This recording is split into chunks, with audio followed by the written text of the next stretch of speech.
Yes, MC Ngoga Yves Gahima, nizere ko umeze neza cyane, nizere ko ibintu byose urimo kugenda ukora biba bigenda neza cyane aho uri hose. Wowe uri mu majyepfo y'u Rwanda, mu burasirazuba, mu burengerazuba ndetse no mu majyaruguru, ariko nanone no mu mujyi wa Kigali by'umwihariko mu turere tugize umujyi wa Kigali, ariko nanone ntitwibagirwe aba diaspora.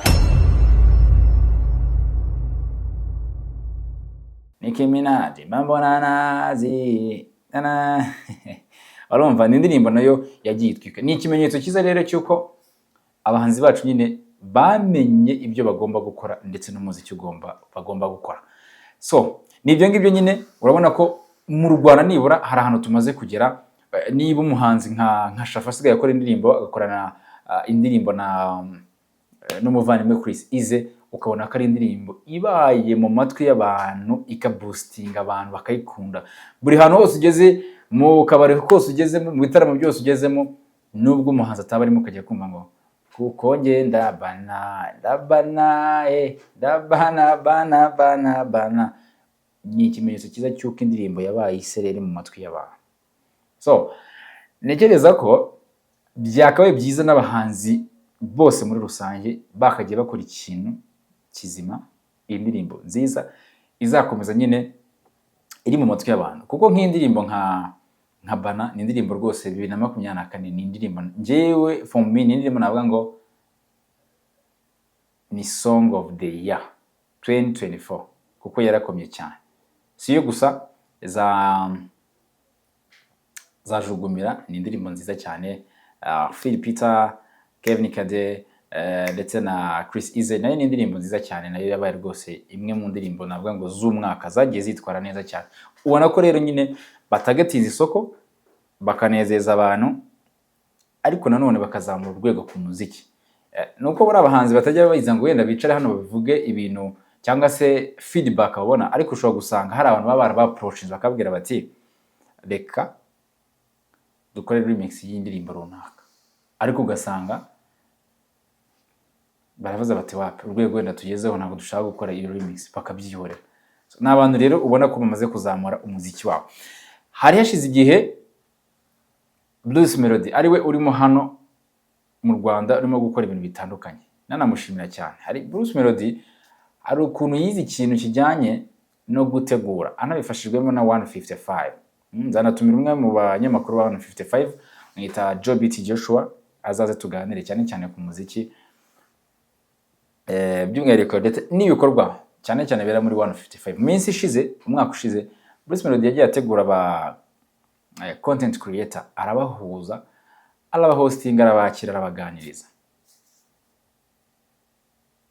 n'abanyamakuru batandukanye. Ikintu cyiza aba yaratekereje neza, kubera ko bano n'abaririmbyi batandukanye, kubera ko bano bantu nibo bantu barimo kuboostingisha muri no minsi indirimbo z'abahanzi. So ni gute ushobora gutekereza ko niba wasohokanye wahostinze wakiriye umuntu warangiza washyira hanze indirimbo akanga kugusapotinga? Ibintu byiza cyane. Icyo kintu Bruce Melody wakoze ni ikintu cyiza cyane rwose. N'abandi bahanzi mujye mutegura nyine mwige. Reka bivuga ngo nugucinya inkoro. Bura nka Bruce Melody turiganira, nubura aba yaracinye inkoro, aba yaracinye inkoro rwose mu buryo bumwe cyangwa ubundi kandi utamenya. Ntabwo ushobora kuba uri umubyinnyi hano mu Rwanda ukomeye yashyira hanze indirimbo ngo wange kugira gute, wange kuyibyina uyiposting gute? Why? Mwarahuye, mwaraganiriye, mwarasangira, bwaterero mu supporting dufite, ntabwo wabyanga. Ni ibintu byiza cyane. Ibyo byose nibyo akwiye gushimira. So uno mwaka rero 2024 ntekereza ko ari umwaka cyane cyane Bruce Melody waramuhiriye. Ariko noneho reka mbe muvuyeho gato, ndaza kugaruka tureba noneho uburyo album indirimbo ziriho izagiye gushyira hanze. Reka mbanze garuka gato kuri Ben mwaramubonye end of the year, ubwo n'intangiriro kandi z'ukwezi kwa mbere, ku itariki ya mbere z'ukwezi kwa mbere 2025 yakoze show ya Danger yabereye muri BK Arena. Igitaramo cyiza cyane cyarimo abahanzi bagiye batandukanye, cyane cyane abo bagiye bakorana indirimbo ba hano mu Rwanda, ba King Kivumbi, ba Tom Close, ba abandi bari bahari ku rubyiniro ni bandi ba Oti Brown, niba nibuka neza, abo bose nabari baje kumusapotinga bahari. Ariko inkuru yavuzwe cyane ntabwo y'igitaramo cya Ben, no, inkuru yavuzwe muri kino gitaramo ni inkuru y'umuvandimwe bita Yampano. Yampano umuvandimwe amukoresha ikiganiro, Yampano ati buriya kweri The Ben yazagize gutya akanyihera umwanya nko muri BK Arena, narangiza nkakwereka utuntu nikorera, ariko nkamwereka utuntu nikorera. Ikiganiro yakoze Ben yarakibonye, atavuga ati uzaza, amuha amahirwe mu buzima. Buri umuntu ntabwo amahirwe nuko yafushe gusa, chance comes once, amahirwe aza rimwe mu buzima. Ibyo bintu twakoze ariko batubwira, sibyo se? Urumva umuvandimwe yageze muri BK Arena bitewe n'uburyo n'abantu babonye iyo video yasaga nkaho irimo nyine nk'amarangamutima, bitewe n'ukuntu aba yivugira Yampano yiturije rwose.